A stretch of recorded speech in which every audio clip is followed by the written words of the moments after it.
Então, retomando um pouquinho, esse é o quadro da nossa apresentação e parece muito complexo, realmente é, mas eu acho que aos poucos a gente vai conseguir deixar isso bem claro.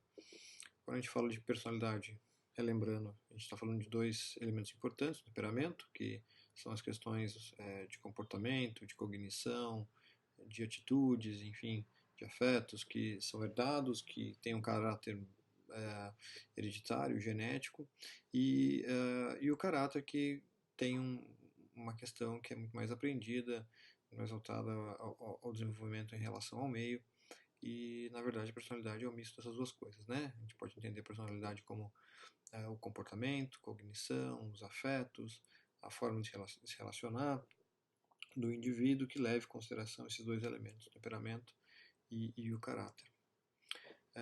E a partir daí a gente tem alguns modelos que explicam.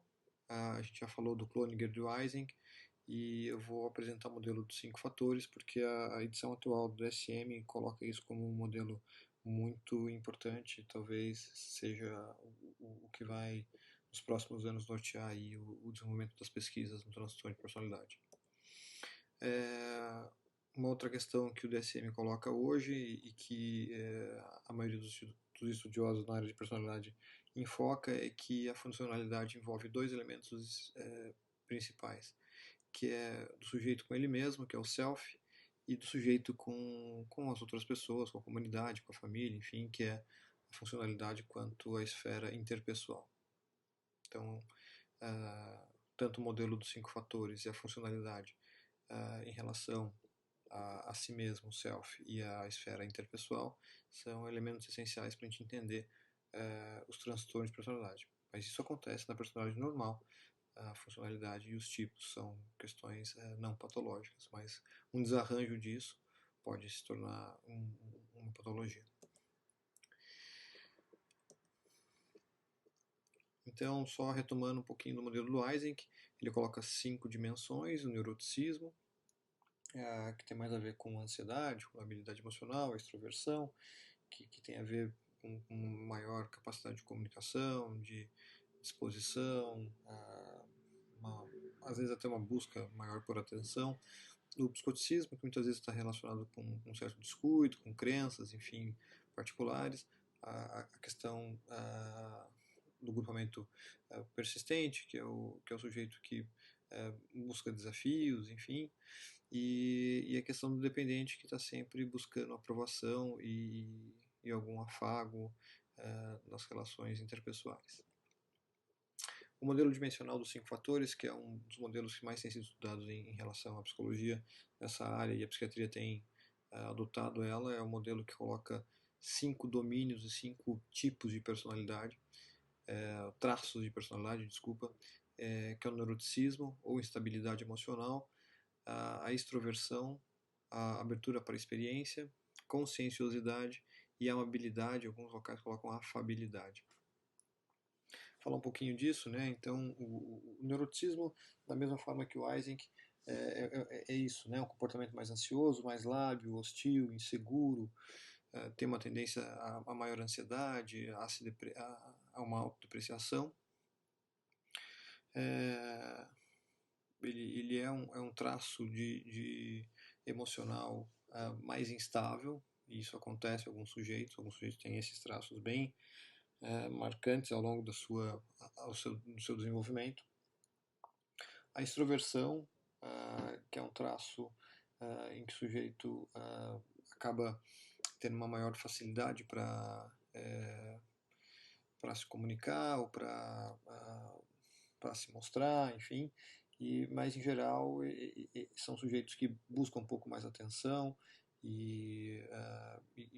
mas quando esse traço também está em falta, ele está relacionado com maior isolamento, distanciamento, ou seja, o sujeito com um modelo extrovertido, né, com um modelo de extroversão da personalidade, tende a se relacionar mais, tende a ter mais um círculo social um pouco maior e tal, e isso a gente vê nas pessoas de uma forma geral. Abertura para a experiência, né? São pessoas que, em geral, têm uma é interessante porque o nome às vezes ele não está extroversão e neuroticismo, acho que tudo bem, é quase que direto a associação, mas a abertura para a experiência, que em geral são pessoas que são muito mais abertos às vezes para crenças novas, ou são pessoas mais criativas, pessoas que têm mais disponibilidade para mudar a sua, a sua, o seu conceito e aprender coisas novas e tal. Mas ao mesmo tempo, desculpa aí o barulho externo, mas não tem como ficar pedado aqui o ambiente. É, mas em geral são pessoas um pouco mais criativas e que gostam mais de artes e tal. Isso é uma característica, um domínio, é um tipo de personalidade. Conscienciosidade geralmente são sujeitos mais que não tomam decisões precipitadas, sujeitos que pensam, raciocinam, julgam, têm uma questão um pouco mais perfeccionista, né, até, mas que tem um padrão assim mais consciencioso, mais racional, mais e fazem um julgamento um pouco mais cuidadoso em relação à tomada de decisão. Isso é um modelo, é um tipo de personalidade. E a amabilidade ou afabilidade, né, tem a ver com o sujeito que é mais aprazível, mais terno, mais educado, polido, mais simpático. Por isso que alguns, algumas traduções colocam a agreeableness como afabilidade, não amabilidade, mas enfim. Então acho que a gente consegue identificar nas pessoas que a gente conhece, na população geral, sem nenhum transtorno, pessoas que são mais estáveis emocionalmente, pessoas que são mais extrovertidas, né? Pessoas que são mais abertas à experiência, pessoas que são mais conscienciosas e pessoas que são mais afáveis. A gente consegue, em geral, um desses domínios ele é prevalente. Por mais que eles aconteçam, todos esses elementos acontecem integrando a personalidade, mas se a gente for avaliar a fundo, muitos sujeitos têm uma preponderância de traços em determinados domínios. Aqui falando em relação à patologia, uma desregulação disso pode, para um polo para mais, para um polo para menos, pode gerar uma patologia, mas lembrar que é importante às vezes a gente avaliar esses domínios da personalidade, quando a gente está investigando, por exemplo, uma pessoa que vai precisar fazer uma mudança de hábito de vida, se ela é aberta à experiência ou se ela é um pouco mais instável emocionalmente, isso vai mudar a forma como eu vou conversar com a pessoa, né? Se é mais extrovertida ou se é mais conscienciosa. A gente falou na entrevista motivacional né, que a informação é fornecida a partir do quanto o sujeito é capaz de absorver e da necessidade daquele sujeito. E claro que a dimensão da personalidade, os traços de personalidade, podem nortear também a forma com que a entrevista vai ser feita. Então, aqui não só para a questão patológica, mas para uma entrevista normal, se eu conseguir identificar os traços de personalidade, os domínios, o tipo de personalidade, pode ser que me ajude no tratamento e no segmento a longo prazo dos pacientes. Agora a gente vai falar da outra questão que atualmente a gente discute bastante, que é a funcionalidade em relação a si mesmo e em relação à esfera interpessoal. Isso aqui é bem importante. Quando a gente fala em relação a si mesmo, a gente está falando de duas questões aqui. Não ficou claro aqui no slide, por isso que eu vou apontar. A identidade e o autodirecionamento. São os dois elementos essenciais aqui da funcionalidade em relação a si mesmo. A identidade, ela está relacionada com a capacidade que o sujeito tem de saber o que é o limite entre si e o outro. Isso a gente vê na criança desde as brincadeiras, né, que quando a criança consegue brincar e dividir o brinquedo, no desenvolvimento mais precoce, quando ela começa a se separar da mãe, enfim, ela vai criando uma certa identidade, uma certa, a gente fala uma individuação, e essa fronteira entre si e o outro em estados patológicos nem sempre é muito clara para a pessoa. a autoestima e a regulação das experiências emocionais. Esses são os 3 elementos relacionados com a identidade. Então, self, identidade, e da identidade, fronteiras entre si e o outro, autoestima e regulação de experiências emocionais. Pessoas que têm muita dificuldade de lidar com a sua ansiedade, com o seu medo, com a sua raiva, e a gente precisa regular isso. Claro, num desenvolvimento pessoal é importante que a gente consiga reagir às emoções de uma forma que seja adequada. E o autodirecionamento tem a ver com a procura a objetivos, enfim, o quanto o sujeito busca objetivos que são coerentes, né, e significativos, enfim, que a utilização de padrões internos de comportamento que são padrões construtivos e em prol da sociedade, e capacidade de refletir produtivamente sobre os seus próprios atos e tal. Então isso tem a ver com autodirecionamento. Então lembrar a funcionalidade em relação ao self, que é em relação a si mesmo, identidade e autodirecionamento. Identidade, fronteiras, autoestima, regulação emocional, autodirecionamento, objetivos, comportamento pró-social e autorreflexão. Em relação à parte interpessoal, tem 2 elementos essenciais que são, né, a empatia e a intimidade. A empatia, como a gente não vai discutir muito sobre definição de empatia aqui, mas a empatia seria nesse sentido compreensão e apreciação das experiências e motivações das outras pessoas e uma tolerância em relação a perspectivas divergentes, né? O entendimento, enfim, do outro, né? Do outro aqui, né? Outro, desculpem, e essa compreensão. E a intimidade tem a ver com vínculo, proximidade e o respeito às outras pessoas. Então, lembrar esfera interpessoal, empatia e intimidade. Acho que agora a gente tem um panorama bacana da avaliação de personalidade da questão normal. E a gente vai falar agora um pouco dos transtornos de personalidade. Enfim, a gente vai perceber que o DSM trabalha com 2 grandes modelos, e ele deixou esses 2 modelos, ele não abandonou. O grupo que fez o DSM-5, ele propôs um novo modelo, que é o modelo dimensional, mas como ele é muito diferente do outro, ainda se manteve o modelo categorial. Então vocês vão ver 2 modelos de classificação de personalidade no DSM. E os 2 são válidos, eu acho importante falar um pouquinho dos 2. O modelo categorial, que é o modelo mais antigo do DSM, a gente vai ver que tem muito mais, eu acho, tem muito mais semelhança do que divergência. Eu acho que o modelo dimensional ele se aprofunda um pouco, mas ele tem algumas semelhanças. Mas o que tem de diferente? No modelo categorial, ele avalia a personalidade basicamente em relação à cognição, à afetividade, funcionamento interpessoal e controle de impulsos. São os 4 elementos que se avaliam em relação à personalidade. Se a gente for perceber aqui em relação ao modelo dimensional dos 5 fatores,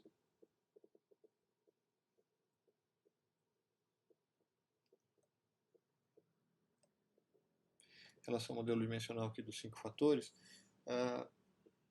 o que vai ser avaliado em relação ao funcionamento é a questão do self e a questão do funcionamento interpessoal, e em relação aos traços de personalidade patológicos, que são os traços relacionados àquelas 5 dimensões do modelo dos 5 fatores. Mas, por exemplo, se a gente voltar aqui, se a gente falar, por exemplo, quando eu falo formas de perceber e interpretar a si mesmo, eu estou falando do funcionamento de si, né? E, na verdade, estou falando da identidade. Quando eu falo aqui variação, intensidade, labilidade, essa questão da afetividade, estou falando também em relação à identidade, mas em relação à habilidade de regular as experiências emocionais. O funcionamento interpessoal aqui e a parte interpessoal no que tem, e a parte do controle de impulsos aqui estaria relacionado com a parte interpessoal mais voltada, desculpa, com a parte do self mais voltada com autodirecionamento. Então tudo que tem no modelo novo está presente aqui, mas eu acho que o modelo novo se aprofunda um pouco mais. Então se aprofunda um pouco mais em colocar bem claramente nos critérios a questão da identidade, do autodirecionamento, da empatia e da intimidade, porque coloca a questão do self e a parte interpessoal, e os traços de personalidade, ele coloca 25 traços, enfim, de personalidade, mas que são agrupados de acordo com aqueles 5 domínios que eu falei para vocês do, do, dos 5 fatores. Né? O modelo categorial, o modelo mais antigo, divide os grupamentos de personalidade em 3, e eu não vou falar de cada um. Então fala um pouco o domínio do psicoticismo, um domínio que envolve neuroticismo, a extroversão, e um domínio que é o grupo C, que que fala um pouco mais sobre as questões voltadas ao domínio do Eysenck, da personalidade persistente e dependente. No grupo A, a gente tem, relacionado com o psicoticismo, a personalidade paranoide, esquizoide, esquizotípica. O grupo B, antissocial, narcisista, histriônico e borderline. E no grupo C, persistente, evitativo, obsessivo compulsivo e dependente.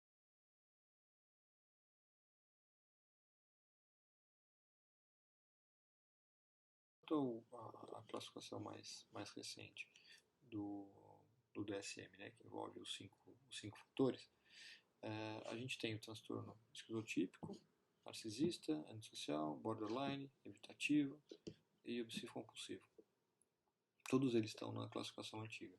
A gente consegue perceber que isso aqui é o grupamento A, aqui o grupamento B, com narcisista, antissocial, borderline, e o grupamento C, com evitativo e obsessivo compulsivo. Mas quando a gente vai ver os critérios para cada transtorno, eles estão baseados nos traços de personalidade de acordo com os cinco fatores. Por exemplo, os critérios relacionados, ligados à afetividade negativa, tem muita proximidade, por exemplo, ao neuroticismo daqueles 5 domínios. Né? O neuroticismo tem a ver com ansiedade, com labilidade emocional, com hostilidade. Se a gente pensar no transtorno de personalidade borderline, isso está presente. Então, aqui no borderline ele está realmente presente. Mas a afetividade negativa é qualquer desregulação da afetividade. Né? Então, aqui na evitativa e no transtorno obsessivo compulsivo, que são clusters mais ansiosos, né? E a ansiedade está relacionada com a afetividade negativa, ela também tá presente. Mas, por exemplo, o antagonismo que eu tenho aqui no transtorno de personalidade borderline, né? Quando eu falo antagonismo, estou falando o contrário de amabilidade, né? O contrário não, o polo negativo da amabilidade. Por exemplo, né? O que seria a amabilidade ou a afabilidade, né? O sujeito mais aprazível, mais doce, mais simpático, mais polido. Na verdade, o polo negativo disso, né? São comportamentos mais manipulativos, uma certa frieza emocional, mentiras, uma certa paranoia, isso pode acontecer. Isso ligado a essa afetividade negativa está muito próximo do transtorno borderline de personalidade. Agora, imagine um antagonismo sozinho, né? O sujeito que só tem esse comportamento mais manipulativo, a frieza emocional, isso é muito intenso. A gente está falando do antissocial, né? E com muito pouca conscienciosidade. Né? A conscienciosidade aqui tem mais a ver com a responsabilidade e com a capacidade de tolerar impulso. Conscienciosidade nesse sentido. Quando você não tem isso, essa desinibição, você é mais irresponsável, você é mais impulsivo.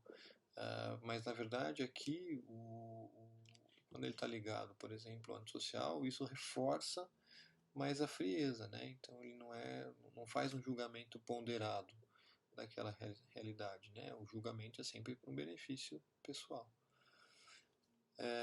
Quando eu tenho exclusivamente o antagonismo, né? que está ligado aqui à amabilidade, problemas em relação ao antagonismo, né? Em relação à amabilidade, que pode ser o antagonismo, eu tenho o transtorno narcisista da personalidade. Então, esses 5 elementos aqui, né, o neuroticismo, extroversão, abertura para a experiência, conscienciosidade e amabilidade, são elementos que são utilizados mesmo como critério. Né? Por exemplo, a abertura para a experiência, ela tem muito a ver com com o que eu tinha falado, né? Quando eu tinha colocado a questão do modelo dos 5 fatores, que a abertura à experiência tem mais a ver com um sujeito que experimenta novas ideias, que é muito perceptivo, que é criativo e tal. Mas num polo muito aumentado disso, muito ampliado disso, o sujeito pode ter assim alguma desregulação da percepção, crenças e experiências muito incomuns, certa excentricidade, enfim, isso pode gerar algum problema e está relacionado, por exemplo, com o psicoticismo e aí o transtorno de personalidade esquizotípico, né, junto com o distanciamento, ou seja, mais introversão, né, que é o polo oposto da extroversão. Então, retomando aqui, se a gente fosse colocar aqui no modelo dos 5 fatores, né? O modelo dos 5 fatores coloca essa dimensão: neuroticismo, extroversão, abertura para a experiência, conscienciosidade e amabilidade. Esses são os 5 domínios. Quais são os 5 domínios de sintomas, de traços de personalidade, quer dizer, que o DSM coloca? Afetividade negativa, distanciamento, psicoticismo, desinibição e antagonismo. Como que eles estão relacionados com o modelo dos 5 fatores?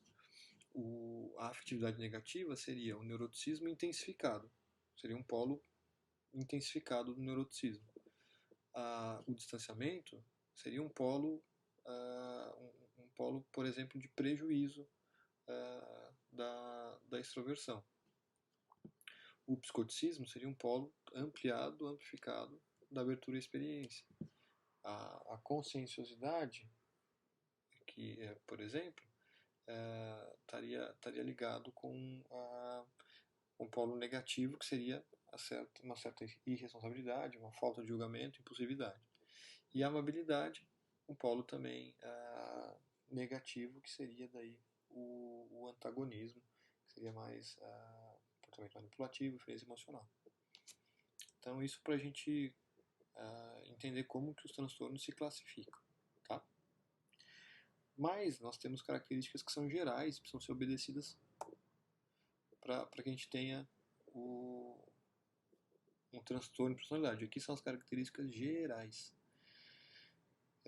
Depois disso eu classifico os transtornos de acordo com seus traços, enfim, e as suas características. Mas a gente pode ver que para eu ter um transtorno de personalidade, aquele comportamento que é observado, ou aqueles afetos, enfim, eles têm que ter um padrão inflexível, tanto para a classificação nova, que é essa daqui, que está à esquerda, quanto para a classificação mais antiga, que é atual também, porque está no DSM-5, mas ela é bem baseada nos modelos mais antigos.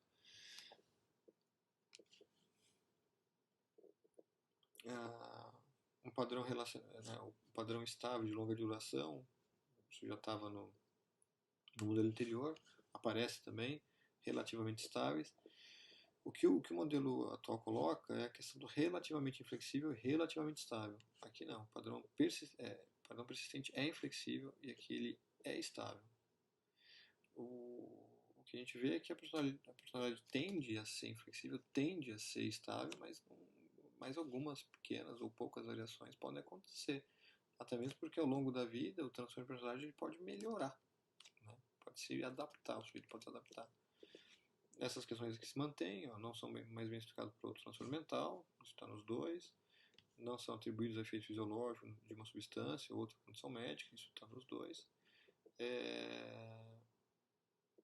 Um elemento que tem aqui na classificação nova, que não são mais bem entendidos como normais para o estágio de desenvolvimento de um indivíduo ou para seu ambiente cultural, tem também lá na classificação antiga.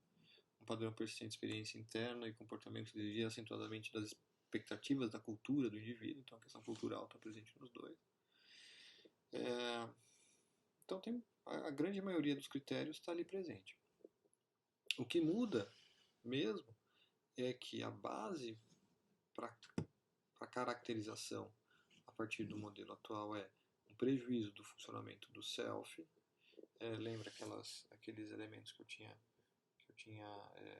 apontado anteriormente, né, que formam o self, que é a identidade e o autodirecionamento, e a esfera interpessoal, que é a empatia e a intimidade. Isso no modelo antigo. É o modelo novo. E no modelo antigo, cognição, afetividade, funcionamento interpessoal e controle de impulsos. Tá? E aqui fica bem claro, no modelo novo, a presença dos traços de personalidade patológicos. Né? E o modelo atual não coloca isso como critério geral, mas a gente vai ver que quando for categorizar um transtorno, ele coloca alguns traços. Então eu espero que o conhecimento tenha aumentado em relação ao transtorno de personalidade. É difícil, é um tópico denso dentro da psiquiatria. Acho que a gente vai precisar falar isso mais vezes, até porque é uma das áreas que menos se estuda, então provavelmente você já tinha ouvido falar bastante em relação a transtorno bipolar, depressão, esquizofrenia e pouco em relação ao transtorno de personalidade. Então a gente vai precisar discutir e debater um pouco mais sobre esses pontos, mas lembrar que é importante conhecer que existe a personalidade, tem alguns tipos e alguns modelos para eu classificar a personalidade normal. Entre eles, o atualmente mais utilizado é o modelo dimensional dos 5 fatores, que trabalha lá com neuroticismo, extroversão, abertura à experiência, consensuosidade e amabilidade.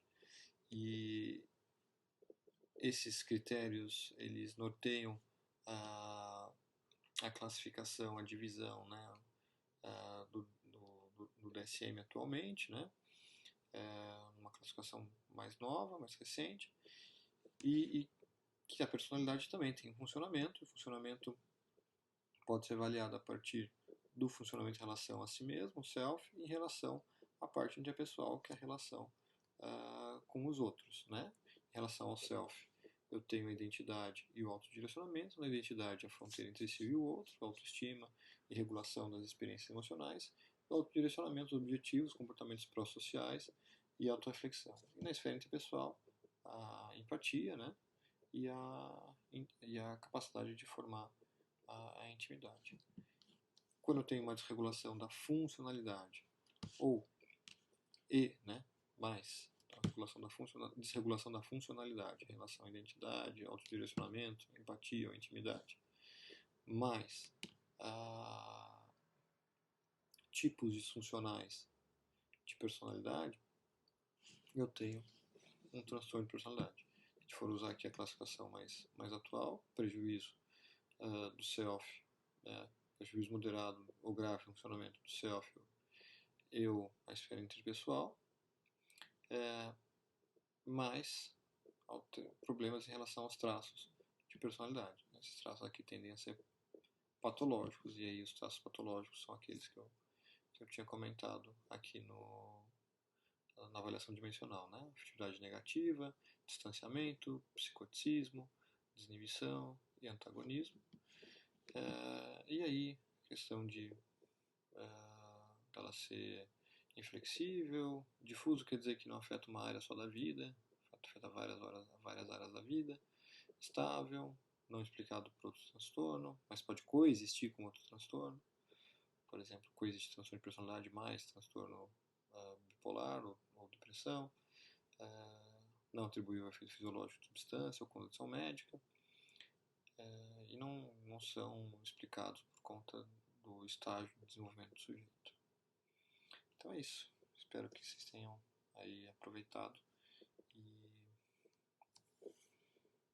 gostado aí da apresentação.